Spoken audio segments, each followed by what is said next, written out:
ဒီနေ့ပိုင်းမှာအီတာချီကကာဘူတိုရဲ့အမိန့်ကြောင့် Fireball ဂျူစုနဲ့စတင်တက်ခိုင်လိုက်ပါတယ်။ဘီကစာမဲဟာတာနဲ့လွယ်လွယ်လေးဖြတ်တန်းနိုင်လိုက်ပြီမဲ့ Fire Chakra ကပူတဲ့အတွက်ရန်တွေ့တာကိုလည်းခံလိုက်ရပါတယ်။စာမဲဟာတာကိုမြင်လိုက်ရတာကြောင့်အီတာချီကကီစာမဲတည်သွားပြီဆိုတာကိုသိလိုက်ပြီးနာရူတိုကပြန်တိုက်ရမလားစဉ်းစားနေုံမှာပဲအီတာချီကကိုဝါဖြစ်နေပါတယ်။ပြီးရင်တော့အပေါ်ကနေရောက်လာတဲ့အီတာချီကိုနာရူတိုကတားလိုက်ရင်းနဲ့ Sasuke ဘာဖြစ်သွားပြီလဲလို့အီတာချီကမေးပါတယ်။အာကာစုကီရဲ့ဝင်ပြီးကိုနိုဟာကိုလက်စားချေမှုလုပ်နေရဆိုတဲ့နာရူတိုရဲ့စကားကြောင့်အံ့ဩသွားပြီးဘာလို့ရွာကိုမပြန်ရရလဲလို့မေးပါတယ်။နာရူတိုကလည်းတိုက်ခိုက်နေရင်ပဲအီတာချီရဲ့ထိတ်တန်းနှုတ်ဝဲမရှင်အကြောင်းကို Sasuke ကသိသွားတဲ့အပြင်သူတို့ကလည်းမာဒါရာကအဖြစ်မှန်တွေအားလုံးပြောပြခဲ့တယ်လို့ပြောလိုက်ပါတယ်။အဲအကြောင်းမာဒါရာပြောသလိုဦးချီယာကလန်ကရွာကိုတိုက်ခိုက်ဖို့လုပ်တယ်ဆိုတာအမှန်လားဆိုတဲ့စကားနဲ့အီတာချီရဲ့ရွာကိုကာကွယ်ဖို့ဗီလိန်ဖြစ်နေတည်သွားပြီမြဲအဖြစ်မှန်တွေတည်သွားတဲ့ Sasuke ကတော့သူ့အကိုကြီးရဲ့နာကျင်မှုအတွက်လက်စားချေဖို့ရွာကိုဖျက်ဆီးဖို့ပဲရွေးချယ်ခဲ့တဲ့အကြောင်းနာရူတိုကပြောပါတယ်။အီတာချီကတော့အဲအကြောင်းကိုအခုလက်ရှိတည်ထားတဲ့ခါခါချီနဲ့ယာမာတိုကလည်းတခြားဘယ်သူမှမပြောပြဘူးနဲ့ဦးချီယာရဲ့မကောင်းတဲ့တင်းကိုလူတွေသိသွားမှလည်းဘလို့လားပဲဦးချီယာကလန်ရဲ့နာမည်ကိုလည်းအထီးတိုင်းမခံနိုင်ဘူးလို့အီတာချီကပြောပါတယ်။ပြောနေရင်နာဂါတိုရဲ့ခန္ဓာကိုယ်ကအလိုလိုလှုပ်ရှားလာပြီးနာရူတိုကိုလှမ်းဆွဲလိုက်ရင်ဒီတွေကကြောက်တုံးကြီးနဲ့ရိုက်ဖို့လုပ်ပါတယ်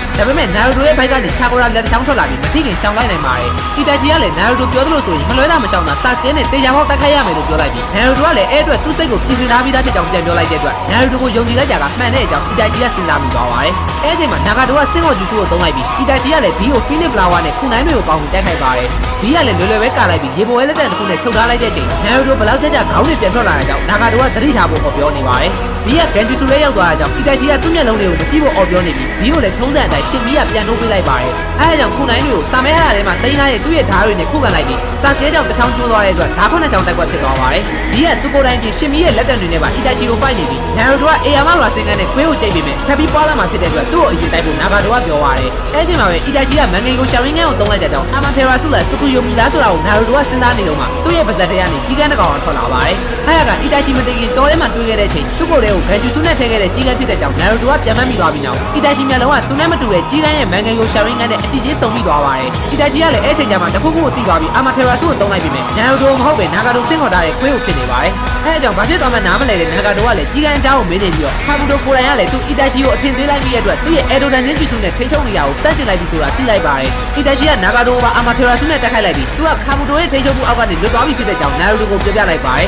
။အီတာချီကကိုနိုဟာကိုကာကွယ်ဖို့ရည်ရွယ်ချက်နဲ့နာရူတိုရဲ့ကိုယ်ထဲမှာဂန်ဂျူဆုကြီးကန်းကိုထည့်ထားခဲ့တာဖြစ်ပြီးသူ့ရဲ့မျက်လုံးကိုနာရူတိုမြင်တာနဲ့ကြီးကန်းကအလိုလျောက်ထွက်လာအောင်စီစဉ်ထားခဲ့တာဖြစ်ပါတယ်။ကာဘူတိုကလည်းဒီလိုလုံးနိုင်တဲ့ဂန်ဂျူဆုကအဲ့မျက်လုံးတစ်ခုပဲရှိတာကိုသိနေပြီးကြီးကန်းရဲ့ဘယ်ဘက်မျက်လုံးနဲ့ထည့်ခဲ့တဲ့အရာကမန်ဂေဂိုရှာရင်းကန်ဂန်ဂျူဆုထဲမှာအစွမ်းထက်ဆုံးဖြစ်တဲ့ဥချီယာရှီဇူရီရဲ့ခိုတိုအာမာဆူဂါမီဖြစ်တဲ့အကြောင်းအီတာချီကပြောပြလိုက်ပါတယ်။ရှီဇူရီတဲ့တယ်လီပေါ်တာလို့ခေါ်ရတဲ့ရှီဇူရီရဲ့ဂန်ဂျူဆုကလူတစ်ယောက်ကိုထိုးသူတော်မသိလိုက်ခင်မှာထိန်းချုပ်နိုင်တာဖြစ်ပြီးစစ်မှန်တဲ့နေညာဆိုတာအောင်မြင်မှုကိုမမှန်မောပဲအချိန်တည်းကနေကာကွယ်ရတာဖြစ်တဲ့အကြောင်းရှီဇူရီကသူ့ကိုတင်ပေးခဲ့တယ်လို့အီတာချီကပြောပါတယ်။ရှီဇူရီကသူ့မျက်လုံးအတွက်နဲ့တိုက်ပွဲတွေဖြစ်လာမှာကိုကြိုသိရတဲ့အတွက်ကိုတတ်သိလိုက်တာဖြစ်ပြီးမျက်လုံးတွေကိုလည်းပျက်စီးသွားတဲ့လုံချင်အောင်လုပ်ခဲ့တာဖြစ်ပါတယ်။အီတာချီရှီဇူရီနဲ့နောက်ဆုံးတွေ့တဲ့အချိန်မှာသူ့ရဲ့ညာဘက်မျက်လုံးကိုဒန်ဆိုကခိုးယူသွားခဲ့ပြီးဖြစ်တဲ့အတွက်ကျန်တဲ့ဘယ်ဘက်မျက်လုံးကိုတော့သူ့ကိုပေးခဲ့ပြီးဘာလို့ကာကွယ်မှုပြောရင်တတ်သိသွားခဲ့တာဖြစ်ပါတယ်။ရှီဇူရီလိုစိတ်တဲ့မျိုးကိုနာရူတိုစီမှာမြင်ရတဲ့အတွက်အီတာချီကစိတ်ချလက်ချနဲ့သူမသိခင်လက်စစ်ကန်ခဲ့တာဖြစ်တဲ့ပြင်သူမရှိတော့တဲ့အချိန်မှာ Sasuke ကသူ့မျက်လုံးတွေနဲ့ပေါင်းစည်းပြီးကိုနိုဟာကိုအန်နီရပြုတ်လာမှဆိုတာကြောင့်နာရူတိုထဲမှာထည့်ထားခဲ့တာလည်းဖြစ်ပါတယ်။ Sasuke ကရွာကိုဖျက်ဆီးမယ်ဆိုရင်ရှီဇူရီကိုပေးခဲ့တဲ့ကတိမတီထားလို့ဖြစ်သွားမှဖြစ်တာကြောင့် Sasuke ကိုညီကိုလိုသဘောထားတဲ့နာရူတိုကပဲတားဆီးနိုင်မယ်ဆိုတာကိုနားလည်ခဲ့တာဖြစ်ပါတယ်။ Sasuke က EMS ရဖို့အတွက်နဲ့သူ့ရဲ့မျက်လုံးနဲ့ပေါင်းစည်းမှဖြစ်တဲ့အတွက်နာရူတိုနဲ့တိုက်ခိုက်တဲ့အချိန်မှာ EMS ကိုသာထုတ်သုံးခဲ့ရင်သူ့မျက်လုံးကြောင့်ကြီးကန်းအလိုလျောက်ထွက်လာမှဖြစ်ပြီးရှီဇူရီရဲ့ဂန်ဂျူဆုနဲ့ကိုနိုဟာကိုမဖျက်ဆီးပဲကာကွယ်ဖို့ Sasuke ကိုအလိုလျောက်ခိုတိုအာမာဆူဂါမီကထိန်းချုပ်သွားမှဖြစ်ပါတယ်။ဒါပေမဲ့ရှီဇူရီရဲ့မန်ဂန်ယိုရှာရင်းကန်ကဟာရှူယာမာရဲ့ချာကိုရာမရှိရင်တစ်ခါအသုံးပြုပြီးတိုင်းပြန်သုံးနိုင်မှုအတွက်ဆယ်စုနှစ်ကျော်အချိန်ယူရတာဖြစ်တဲ့ပြင်သူ့ညီလေး Sasuke ရင်းကျက်လာဖို့စွမ်းအကြီးတဲ့ EMS ရဖို့ကသူတင်မပဲရမှာဖြစ်တဲ့အတွက်သူမသိခင်အစောကြီး Sasuke ကိုရှီဇူရီရဲ့မျက်လုံးနဲ့မထိန်းချုပ်ခဲ့တာဖြစ်ပါတယ်။နာရူတိုကလည်းအီတာချီအနေနဲ့ရွာကိုလိုအပ်တဲ့ပုံပြီးလုပ်ပေးခဲ့ပြီးဖြစ်လို့ဘာမှစိတ်မပူပဲကျန်တာကိုသူနဲ့လွှဲထားလိုက်ဖို့ပြောပါတယ်။အဲဒါကြောင့်အီတာချီကလည်းစိတ်အေးသွားရပြီးသူ့ညီလေးမှာနာရူတိုလိုတငယ်ချင်းရှိတာကံကောင်းတယ်လို့ပြောလိုက်ပါတယ်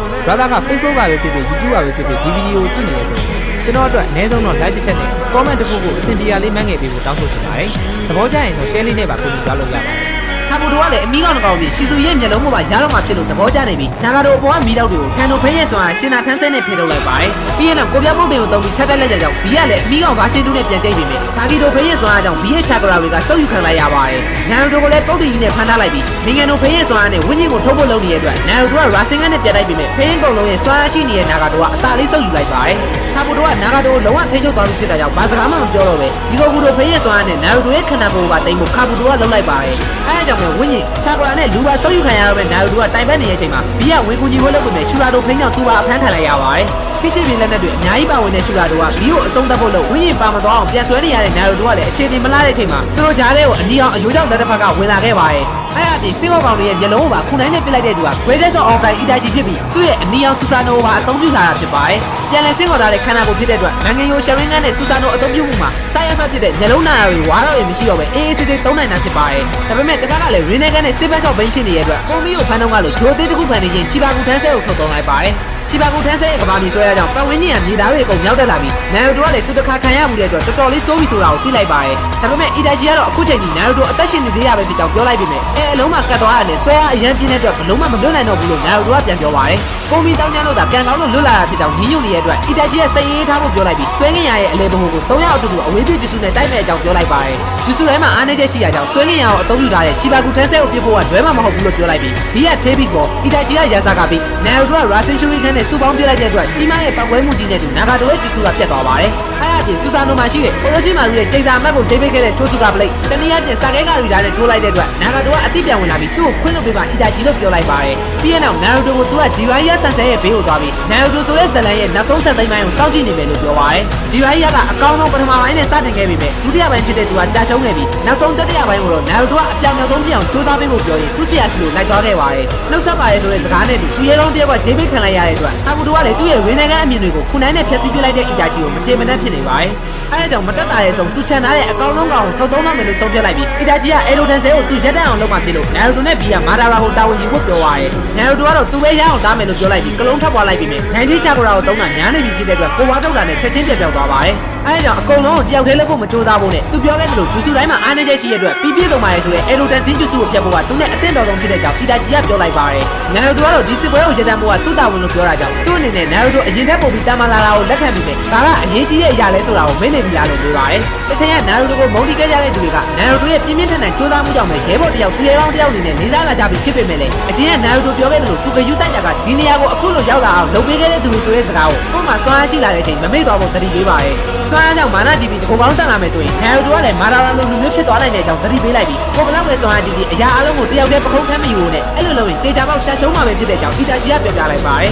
နာရိုတိုရဲ့ပြင်မီနာတိုအနေနဲ့ဟိုဘာကဲတာဝင်ကိုကျေဝန်စွာထမ်းဆောင်ခဲ့တာကဘေးမှာကူရှီနာနဲ့သူ့ရဲဘော်ရဲဘက်တွေရှိနေလို့ဖြစ်ပြီးမီနာတိုရဲ့အိမ်မက်ကိုစက်ခံထားတဲ့နာရိုတိုအနေနဲ့ဟိုဘာကဲဖြစ်လာမှလူတွေကအတိမတ်ပြုကြမှာမဟုတ်ပဲလူတွေကအတိမတ်ပြုမှသာဟိုဘာကဲဖြစ်လာနိုင်တဲ့အကြောင်းနာရိုတိုသဘောပေါက်သွားအောင်ကိုယ်တငယ်ချင်းတွေကိုဘတော်မှမမေ့နဲ့လို့ပြောလိုက်ပါတယ်အားကြောင့်ပဲနာရိုတိုကသူ့ကိုဂယုစိုက်ပြီးတဲ့တငယ်ချင်းတွေနဲ့ဆရာတွေအားလုံးကိုပြန်မတ်ရသွားပြီးသူတကိုကောင်းဆန်လို့မရဘူးဆိုတာကိုနားလည်သွားပါတယ်အဲ့အပြင်ဘီကလည်းနာရိုတိုကိုကာကွယ်ပါမယ်လို့အီရူကာကိုဂတိပေးထားခဲ့တဲ့အတွက်တယောက်တည်းသွားခွင့်မပေးနိုင်ကြောင်းရပ်ပါဆက်ဆန်ပြောလိုက်တဲ့ကြောင့်နာရိုတိုကသူဂယုဆိုင်ရမယ့်အရာတွေကိုမေ့သွားတဲ့အကြောင်းဝန်ခံလိုက်ပါတယ်အဲ့ချိန်အီတာချီကချက်ချင်းကြီးကန်းကိုအာမာထေရာဆုနဲ့တက်ပစ်လိုက်ပြီးရှီဇူရဲ့မျက်လုံးကဟာရှူရာမဆဲမရှိရင်နောက်10စုနှစ်ထိတုံးလို့ရမှာမဟုတ်တဲ့အတွက်ဆတ်စကဲနဲ့နာရိုတိုတိုက်ခိုက်တဲ့အချိန်မှာလည်းအသုံးဝင်တော့မှာမဟုတ်ပဲမတော်လို့ရန်သူလက်ထဲရောက်သွားရင်လည်းအရန်အန်နဲ့များတာကြောင့်ဖျက်ဆီးပစ်လိုက်တာဖြစ်ပါတယ်အဲ့အပြင်နာရိုတိုမှာရှီဇူရဲ့မျက်လုံးထက်ပိုစွမ်းတတ်တဲ့ရှီဇူလိုမျိုးစိတ်သက်မျိုးရှိရကြောင်းအဲ့ဒါကပဲသူ့ရဲ့တငယ်ချင်းအကိုကြီးရှီဇူတကယ်ချန်သားချင်းခဲ့တဲ့အရာဖြစ်တဲ့အကြောင်းပြောပြလိုက်ပါတယ်နာရိုတိုရဲ့အစိတ်တက်နဲ့ဆိုရင်ဆတ်စကဲကိုဒီလိုအရာတွေမပါဘဲတားနိုင်မယ်ဆိုတာကိုသူယုံကြည်တဲ့အကြောင်းပြောလိုက်ပြီးသူ့ညီလေးဆတ်စကဲကိုသူကိုယ်တိုင်တားဖို့ကြိုးစားခဲ့ပေမဲ့လည်းမရခဲ့တာကြောင့်ဒီတခါတော့သူ့ရဲဘော်လက်ထဲလွှဲထားလိုက်ပြီလို့ပြောလိုက်ပါတယ်အဲအကြောင်းအခုမှတွေ့ဘူးတဲ့ဘီကလည်းအီတာချီကအစွမ်းတက်တဲ့နင်ညာတယောက်တည်းမဟုတ်ပဲတကယ်လေးစားဖို့ကောင်းတဲ့ရှင်နိုဘီတယောက်ဖြစ်တဲ့အကြောင်းသိလိုက်ပြီးအီတာချီကနာရိုတိုကိုဂယုစိုက်လိုက်ပါလို့ပြောရင်းနဲ့ကာဘူတိုစီထွက်လာခဲ့ပါတယ်အဲအကြောင်းပဲနာရိုတိုကလည်းကြံတဲ့ကိစ္စကိုအီတာချီလက်ထဲယုံကြည်ထားလိုက်ပြီးသူကတော့သူ့ရဲဘော်တွေရှိတဲ့စစ်မြင်မြင်စီကိုဆက်သွားဖို့ပြင်ဆင်လိုက်ပါတယ်